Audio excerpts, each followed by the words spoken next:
The Federal Reserve has over 400 Ph.D. economists trying to drive the $25 trillion U.S. economy. Find out why they may be driving Blindfolded with my colleague and guest, James Derrick.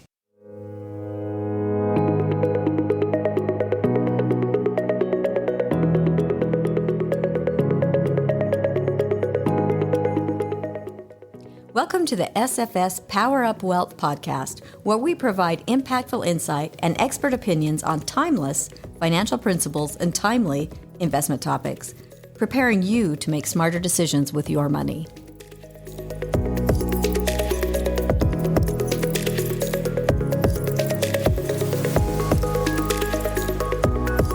James, thank you for joining me today. Happy to be here. James is the Chief Investment Strategist at Smedley Financial Services. He holds a CFA and Behavioral Finance Advisor designations. James, the Federal Reserve Chair and Committee have a huge responsibility when it comes to guiding the direction of the U.S. economy. One would think that they might have all the answers. Explain some of the challenges that they are facing. Well, the Federal Reserve has two mandates, and that is to seek full employment and keep inflation low. You know, in the tease, you mentioned that it's like driving a car blindfolded, and that is a saying. It's like driving a car blindfolded while getting instructions from somebody sitting in the back looking through the back window. I mean, it's a very difficult job, and they can only look at the data in the past and try to extrapolate it into the future and take their best guesses at what the future is going to look like and how they need to make adjustments. So it's quite a difficult job that they have. What are the two driving components of the Federal Reserve? So they want to get full employment, and it's debatable what that number is, but typically anything less than 5% is considered full employment because there's always people looking for jobs, people switching jobs, that kind of thing. And so it's not actually zero unemployment, but probably 5% unemployment is considered full employment. And then low inflation, which, the optimal inflation rate is probably about 2.5%, something like that. And so they need to focus on both of these at the same time, and they're kind of competing goals. I think that we have been conditioned to think of low unemployment as a golden ticket to a successful economy, but it may be perpetuating the problem they're trying to fix. Well, last year they had their focus very much on employment. Coming out of 2020, they wanted to get everybody back to work. And I think that's a really good goal, obviously. So employment was coming down and things were doing really well in the economy and people were feeling good about it. And just then prices started increasing. We had a disruption in supply. There was a huge amount of demand from Americans who had plenty of money after 2020 and 2021 handouts, and demand was high, supply was cut off, and so prices started increasing. And I think that the focus on employment by the Federal Reserve delayed them in making changes. So they were a little slow in beginning to make the changes that they should have made. Totally slow. And in hindsight, they don't want to admit that there was a mistake made. But in reality, knowing what we know now, because again, they have a very difficult job, but knowing what we know now, they definitely misjudged the situation. And so now we've got extremely high inflation, the highest inflation since the 1980s. And it may be a problem that's going to be sticky.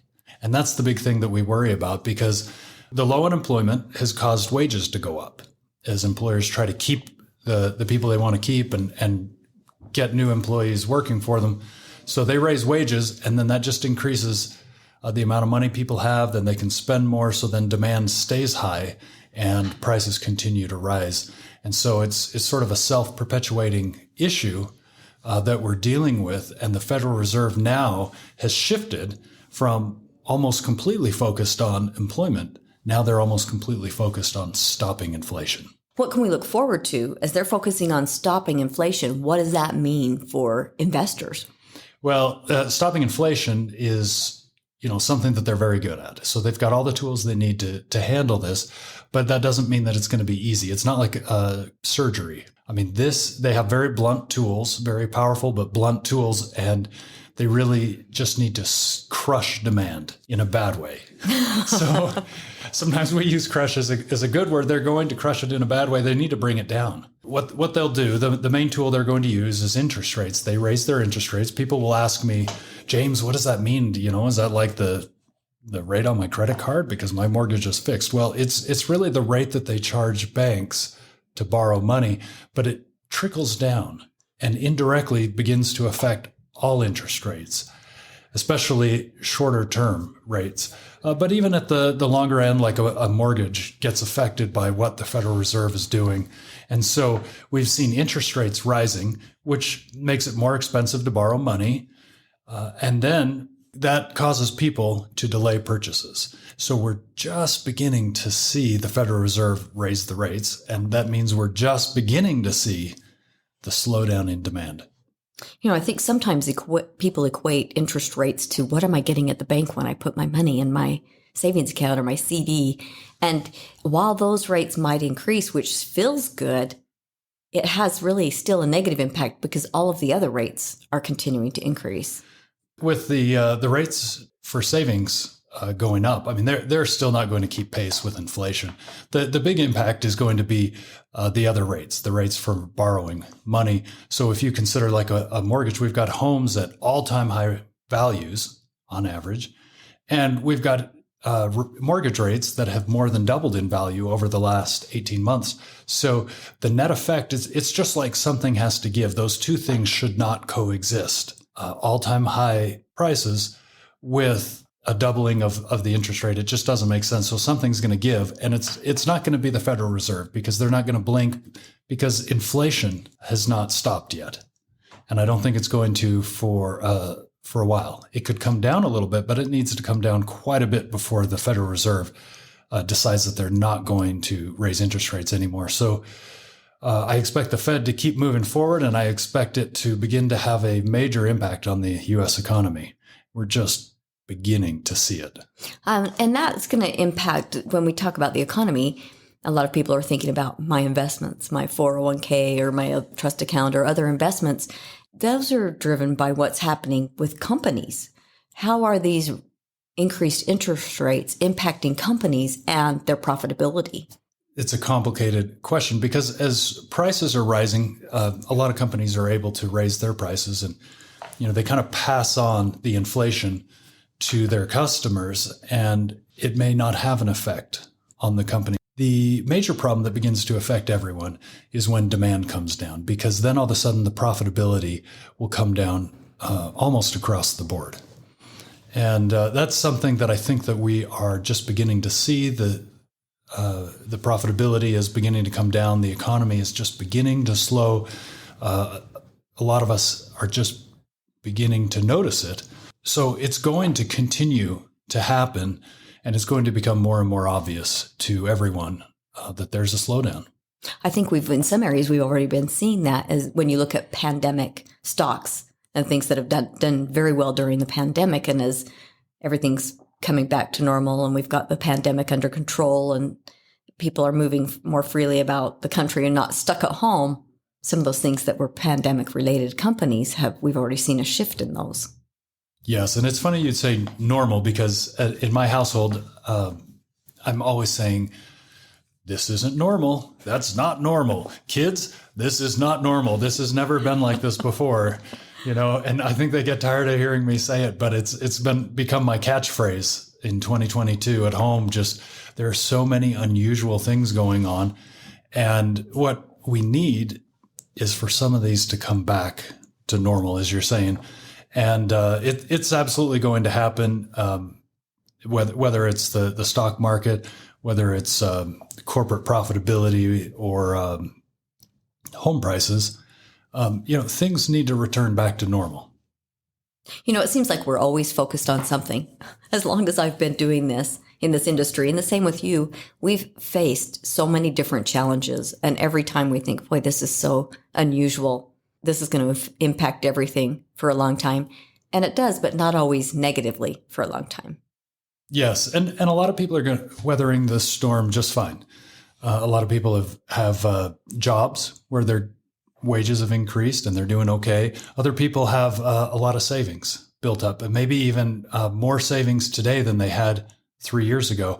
And so that'll help with the higher prices they're being forced to pay when they go to fill up their car with gasoline or go to the grocery store or whatever, when they go out to eat. I mean, the savings will help them. to insulate them, and it'll insulate the entire U.S. economy. And I think also it's important to remember this isn't long term. When we face challenges like what we're experiencing now with inflation, increasing interest rates and things like that, it's going to change. This isn't going to be the direction, thus going forward forever. No, as I mentioned, the Federal Reserve has great tools for this. I mean, this isn't the first time that they've faced inflation. In fact, they're very focused on it now. And so I don't anticipate this is going to be a situation like the 1970s and 1980s where it goes for a long time. I think they're very committed to bringing down inflation. And so I don't think, I really think they're going to take care of it. I don't think it's going to last a long, long time. I think a year from now, inflation should be a lot lower than it is right now. And right now it's over 8%. Seems unbelievable. A few years ago, if you would have asked me if inflation would be at 8%, I don't think I would have said yes.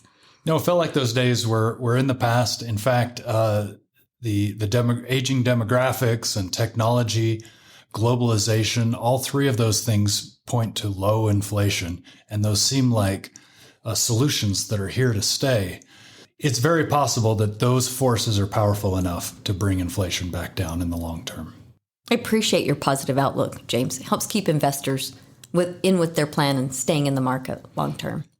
If I can transition into a discussion on what you just mentioned, which is long-term investing, and compare it to inflation, I have a very interesting example that I got from Max McQuiston of the Capital Group as he shared it with me and a group of clients that we'd gathered together.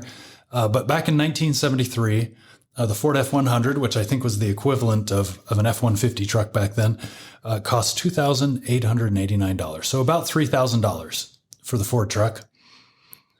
And today, the least expensive F-150 is listed at $41,185. And that's an incredible increase of 1,326%.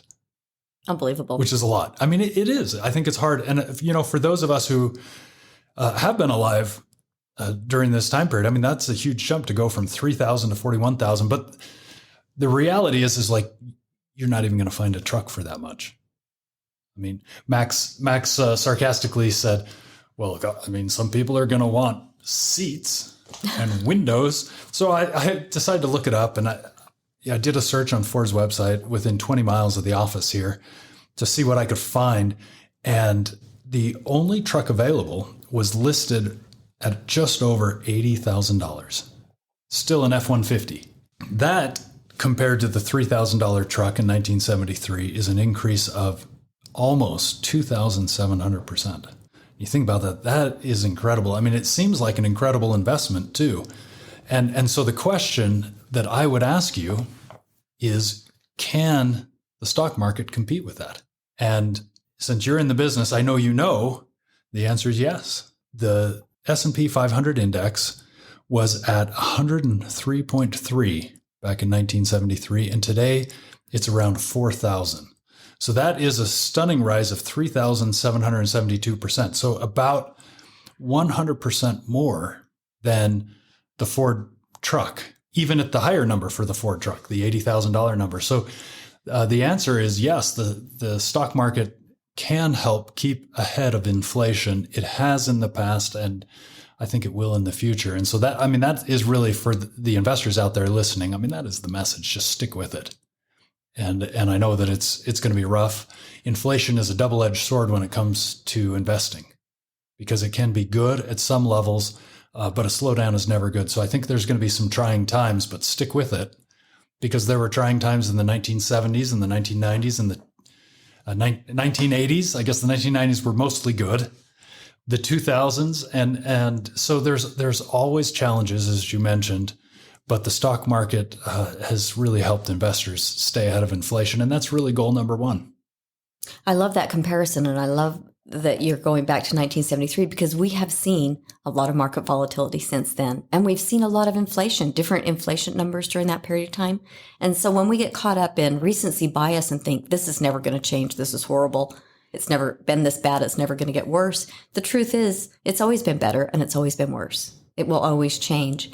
And I love the idea that by investing, you can outpace inflation. I think when we get into volatile markets like this, people tend to want to rein in and become more conservative and avoid market volatility by getting out. And the reality is you will not be able to keep up with those inflation numbers you just shared if you're in a savings account. Yeah, you want to stick with it. And doing what feels good can often lead you down the wrong path when it comes to investing. And that's something that's difficult to grasp. But the reality is that when you feel scared, just stick with it. Stick with it. You've probably already laid out a plan for yourself. It's a long-term plan, and you stick with it. You'll be all right. James, thanks for those words of counsel. Thanks for joining us. Thank you.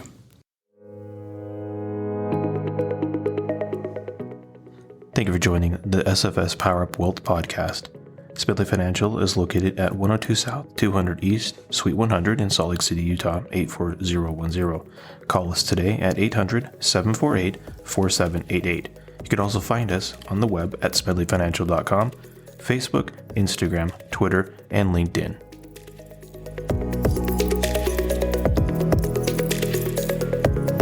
The views expressed are Smedley Financial's and should not be construed directly or indirectly as an offer to buy or sell any securities or services mentioned herein. Investing is subject to risks, including loss of principal invested. Past performance is not a guarantee of future results. No strategy can assure a profit nor protect against loss. Please note that individual situations can vary. Therefore, the information should only be relied upon when coordinated with individual professional advice. Securities offered through Securities America Inc., member FINRA, SIPC, Roger M. Smedley, Charlotte J. Jessup, James R. Derrick, Shane P. Thomas, Michael B. Ani, Jordan R. Hatfield, Lorraine B. Taylor, registered representatives. Investment advisor representatives of Smedley Financial Inc. Advisory services offered through Smedley Financial Services Inc., Smedley Financial Services Inc., and Securities America are separate entities.